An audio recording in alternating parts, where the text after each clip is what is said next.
The point of this video right here is to help you understand the different types of trades that you can take. Okay, now when it comes to the market, there's only two ways to get into the market. You can either buy the market or you can sell the market. Once you have MetaTrader pulled up, you're gonna click this little arrow right here and you are gonna see that this tab pops up. Like I said, you can either buy the market or you can sell the market. Now, when you buy the market, that means that you want the market to go up. The more it goes up from wherever you bought it at, the more money that you're gonna make.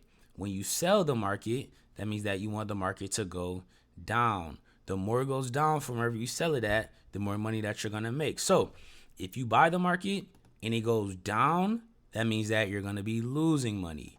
If you sell the market and it goes up, that means that you're gonna be losing money. Why is that? Because when you buy the market, you want it to go up. When you sell the market, you want it to go down. I know it's super repetitive. I know it's very redundant, but repetition is the mother of all learning. The only way you're going to really learn this is by hearing it over and over, seeing it over and over, and doing it over and over.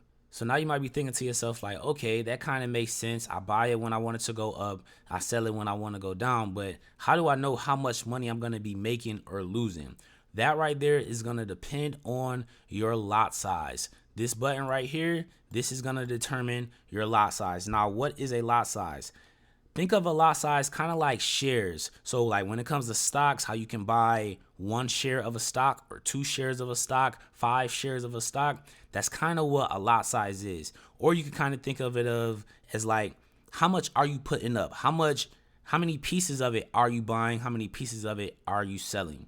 When you first get on your demo account, you need to make sure that you are trading with the minimum lot size that they have available. With CoinEx, the minimum is a 1.0. If you're using US 30, it's a 1.0. But if you're going to be trading like a Forex pair, I believe it's 0.01.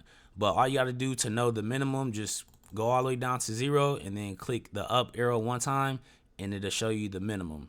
The best way to really understand how much you either going to be making or losing is to practice on demo. Just take a few trades and see how your money's fluctuating. Now, if you want to see your money fluctuate, there's a button right here that will open up the terminal. You can either click it or you can click Control+T and it'll show you your balance right here.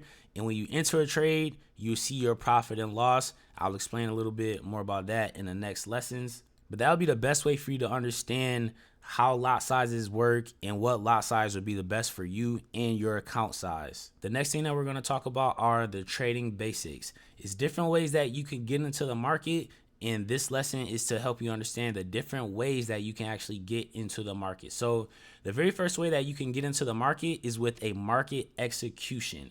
A market execution is like you're getting into the market right now exactly where it's at. So if we put this back up, if I want to buy it, that means I'm going to buy it right now, exactly where the market is at right now. That's market execution. If I sell it, that means I want it to go down further from where it is right now. That right there is market execution. Remember, when you buy the market, you want the market to go up. When you sell the market, you want the market to go down. The next thing that you have to understand is a stop loss. A lot of times you'll see it abbreviated as a SL. That stands for stop loss. And what a stop loss does, it literally stops your losses. So for instance, if you're going to take a trade and you're saying like, yo, for this trade, I want to make $100, but I don't want to lose more than $50, then you're going to set a stop loss to where you do not lose more than $50. The opposite of a stop loss is a take profit. You'll see this abbreviated as a TP. A take profit is when your trade automatically closes out for profit based on a specific level that you set. So if you take a trade and you say, yo, I want to make $100 on this trade, you're going to set a take profit to that level to where once it hits that level, you're going to make that $100. Once it hits that level, that $100 will automatically be deposited into your broker account. Now let's talk about pending orders. A pending order is different than a market execution because a market execution is you getting into that market right now. A pending order is you pretty much waiting until price hits a certain level before you actually get into that price. Now there's 4 different types of pending orders. You have a buy stop, a sell stop, a buy limit, and a sell limit. And I'm going to explain them to you. So a buy stop is a order placed above price and you want the price to keep going up. So a good example of this would be like, I seen some shoes that's worth $50. once these shoes are worth $100, I want to buy them because I know that eventually those same pair of shoes are going to be worth $1,000. Hopefully that makes sense. Now, a sell stop is literally the complete opposite. A sell stop is an order placed below price and you want price to continue to go down. So an example of this is like, I have some shoes that's worth $1,000. If the value of these shoes drop and now they're worth $800, I just want to sell them because I know that the value is going to continue to drop and eventually they're going to be worth $300. Then you have a buy limit. A buy limit is an order placed below price and you want price to come down before it goes up. So an example of this is like, I seen some shoes that's worth $100.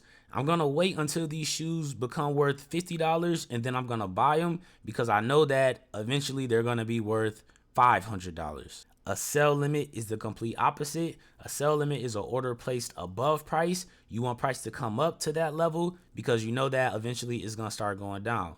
So an example of this would be, I have some shoes that's currently worth $100. Once these shoes become worth $500, I'm just going to go ahead and sell them because I know that the value is going to end up dropping and they're soon going to be worth $50. So hopefully that right there kind of makes sense. Now, one thing that you have to understand, I know people always ask this, like, people understand the buy aspect of trading, but they don't really understand the selling aspect of trading. They'll say, well, bro, how can I make money if it's going down? How can I sell something if I don't already have it? And I'm telling you now, don't think of it like that because thinking of it like that will confuse you. If you just keep it simple, it'll make a lot more sense. When you buy something, you want it to go up. When you sell something, you want it to go down. If you just think of it like that, it will be a lot easier for you. So this right here was the trading basics. Hopefully this made sense to you. You can go to the next lesson. Make sure you watch the full video and let's get this money, man. Peace.